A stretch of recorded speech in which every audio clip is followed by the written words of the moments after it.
Ce podcast est une production de Scope 4 Consulting, partenaire de la transition écologique des entreprises et collectivités. Bienvenue sur Vert Horizon, le podcast de la transition écologique. Je suis Myriam Bocam. Tous les mercredis matins dès 7h, je vous donne rendez-vous pour 30 minutes de clarification et de partage. Comprendre les enjeux écologiques, c'est déjà agir dans le bon sens. Vert Horizon, Myriam Bocam.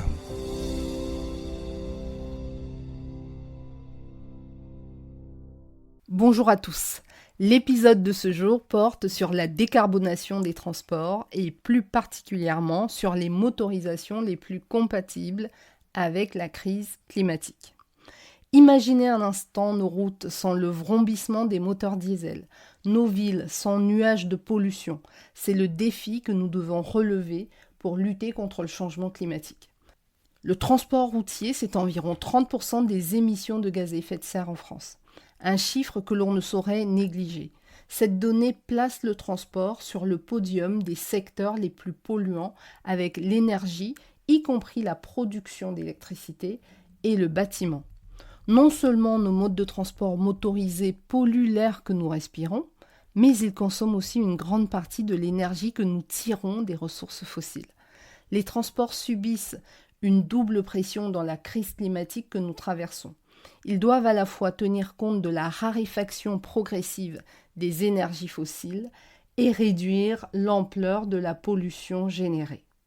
Nous allons explorer ensemble les solutions qui existent pour relever ce double défi. Aujourd'hui, nous allons découvrir les motorisations alternatives qui pourraient se substituer aux moteurs thermiques et faire évoluer tous nos déplacements. Commençons par la voiture électrique. C'est la star du moment, celle dont tout le monde parle. Et pour cause, les véhicules électriques n'émettent pas de CO2 à l'usage. Évidemment, leur empreinte carbone est bien réelle si on considère l'extraction des métaux qui précèdent leur fabrication. Ceci étant, leur rendement énergétique est excellent, autour de 70% contre seulement 30% pour un moteur thermique. Mais attention, ce véhicule électrique, même s'il représente l'alternative la moins polluante, n'est pas la panacée. La production des batteries et leur fin de vie posent encore des questions environnementales. Pour les longs trajets et pour les poids lourds, l'autonomie des véhicules électriques reste un défi.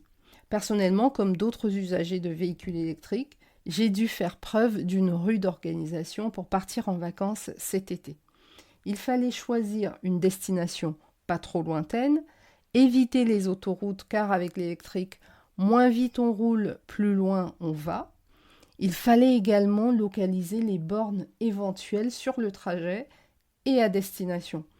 Heureusement, cela n'arrive qu'une fois par an dans mon cas. Parlons maintenant de l'hydrogène. C'est un peu le cousin de l'électrique. Son principe, une pile à combustible qui transforme l'hydrogène en électricité. Résultat, zéro émission, juste de la vapeur d'eau qui sort du pot d'échappement. L'avantage, c'est une autonomie comparable aux véhicules thermiques et un temps de recharge rapide. Le frein actuel à l'hydrogène, c'est encore très cher comme technologie et les infrastructures sont quasi inexistantes. Il est aussi important de garder en tête qu'il faut de l'énergie pour transformer l'hydrogène en électricité.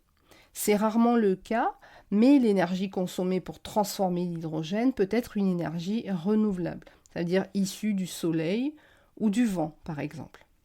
Dans ce cas, on obtient de l'hydrogène vert. Pour les longues distances, par exemple, rouler à l'hydrogène pourrait être la solution. De nombreux projets se développent en France avec en cible le transport routier ou aérien. Changeons maintenant de registre avec les biocarburants. L'idée est simple. Utiliser de la matière organique pour produire du carburant. Ça peut être des déchets agricoles, des algues ou même des huiles de cuisson usagées. L'avantage des biocarburants, c'est qu'on peut les utiliser dans des moteurs thermiques classiques. Pas besoin de changer toute la flotte de véhicules. Notons toutefois que certaines cultures sont plantées spécifiquement pour fabriquer des biocarburants, ce qui crée une concurrence avec la production d'aliments destinés à nourrir les êtres humains ou les animaux. Donc, point d'attention, la disponibilité de la ressource est limitée. On ne peut pas transformer toutes nos terres agricoles en champs de biocarburants. Enfin, parlons du gaz naturel.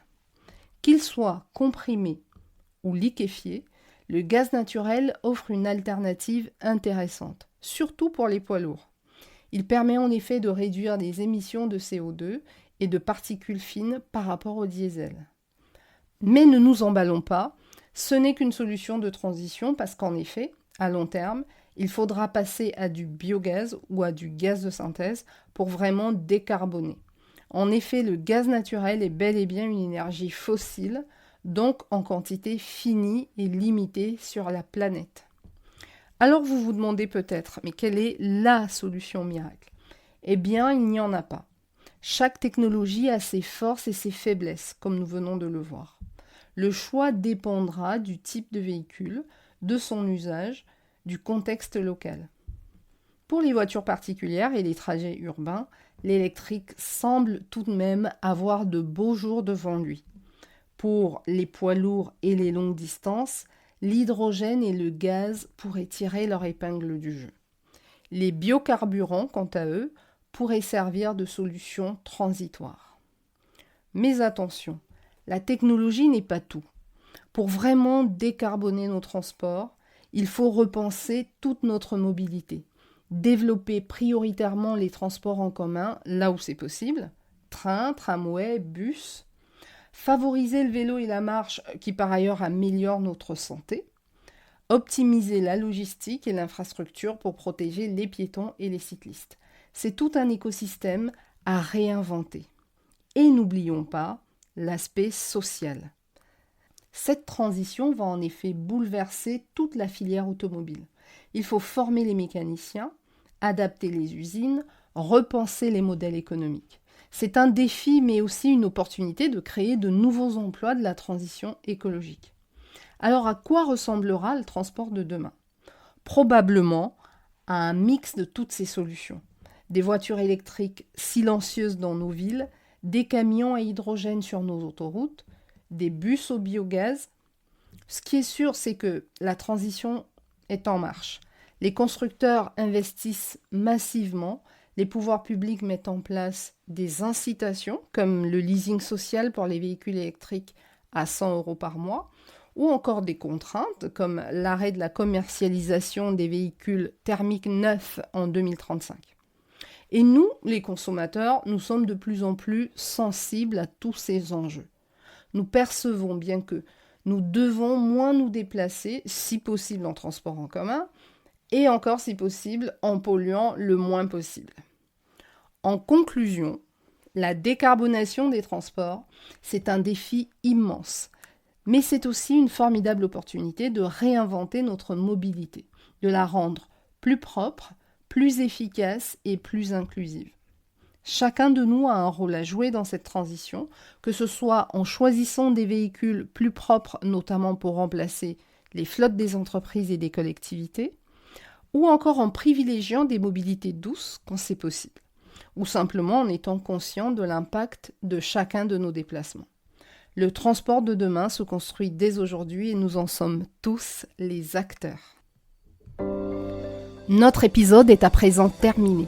Nous répondons à toutes vos questions dans l'espace commentaire sous ce podcast ou par mail à verthorizon.podcast@gmail.com. Si cet épisode vous a plu, n'hésitez pas à lui donner 5 étoiles et à vous abonner gratuitement sur votre plateforme préférée. Vous pouvez également rejoindre notre communauté Vers Horizon Podcast sur tous les réseaux, Facebook, TikTok, Instagram ou sur notre chaîne YouTube. Enfin, vous pouvez vous abonner à notre newsletter sur le site internet du podcast www.vers-horizon.net. Voilà pour aujourd'hui, on se retrouve mercredi prochain. D'ici là, prenez soin de vous et de votre environnement.